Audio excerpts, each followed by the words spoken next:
नमस्कार मित्रों, भारत के चमत्कारी संत चैनल में आपका स्वागत है। सोमवार की घटना को आगे बढ़ाते हैं। युक्तेश्वर जी के आश्रम में योगानंद जी के एक मित्र आया करते थे जिनका नाम शशि था। तो योगानंद जी के गुरु श्री युक्तेश्वर जी इस इंसान से बहुत प्यार करते थे और वे उनसे कहते थे कि देखो, तुम्हारे जीवन जीने का जो तौर तरीका है बिल्कुल गलत है, इसकी वजह से तुम बीमार पड़ोगे। तो वो कहते हैं कि कोई बात नहीं, मुझे सबसे ज़्यादा आप पर विश्वास है, मैं बीमार भी पड़ूंगा तो मुझे विश्वास है कि आप मुझे ठीक कर देंगे। तो युक्तेश्वर जी कहते हैं देखो, तुम एक 2 रत्ती का वेट वाला 2 कैरेट्स वेट वाला नीलम यानी सफ़ायर पहनो। तो वो शशि कहते हैं कि नहीं, मुझे इन रत्नों से ज़्यादा आप पर विश्वास है। तो युक्तेश्वर जी कहते हैं देखो, 1 साल बाद तुम 3 नीलम लेकर मेरे पास आओगे, लेकिन वे किसी काम के नहीं रहेंगे।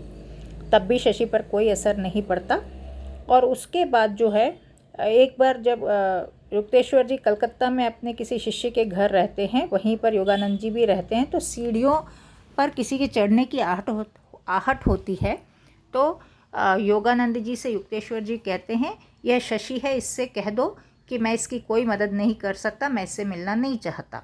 तो योगानंद जी सीढ़ियाँ उतरते हैं तो उन्हें शशि दिखाई देता है। तो वे कहते हैं गुरुदेव से तुम मिलना चाहते हो? तो कहता है कि हाँ। तो कहते हैं गुरुदेव तुमसे मिलना नहीं चाहते। तो शशि योगानंद जी को धक्का देके ऊपर पहुंच जाता है, गुरु के चरणों में बहुत ज़ोर ज़ोर से विलाप करने लगता है, लेकिन गुरु पर उसका कोई असर नहीं पड़ता। वे एकदम स्थिर बैठे रहते हैं, कोई रिएक्शन नहीं दिखाते। फिर काफ़ी देर बाद जब ये रोते ही रहता है, शशि काफ़ी रोता है, तो गुरुदेव उसको कहते हैं कि देखो, तुम जो ये 3 नीलम मेरे पास लेकर आए हो, इसका कोई प्रभाव नहीं है पड़ने वाला है, इसकी कोई उपयोगिता नहीं है, इसको जौहरी को वापस दे दो। और मैं जो कह रहा हूँ वो कड़ा तुम पहनो, उसके बाद तुम ठीक हो जाओगे। तो वह कहता है कि क्या मैं डॉक्टर्स की दी हुई दवाई भी लेता रहूँ इसके साथ साथ? तो गुरुदेव कहते हैं ये तुम्हारी मर्जी है, तुम दवाई लो या न लो, तुम पूरी तरह से ठीक हो जाओगे।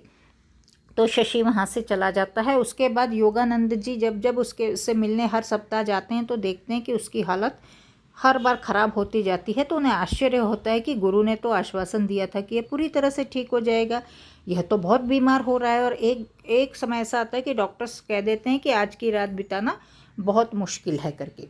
तो ये अपने गुरुदेव के पास आते हैं, कौन? योगानंद जी। और तो गुरुदेव कहते हैं अच्छा, तो तुम्हें ये विश्वास नहीं है कि मैंने उसे आश्वासन दिया था कि वह ठीक हो जाएगा? मैंने तो आश्वासन दे दिया है।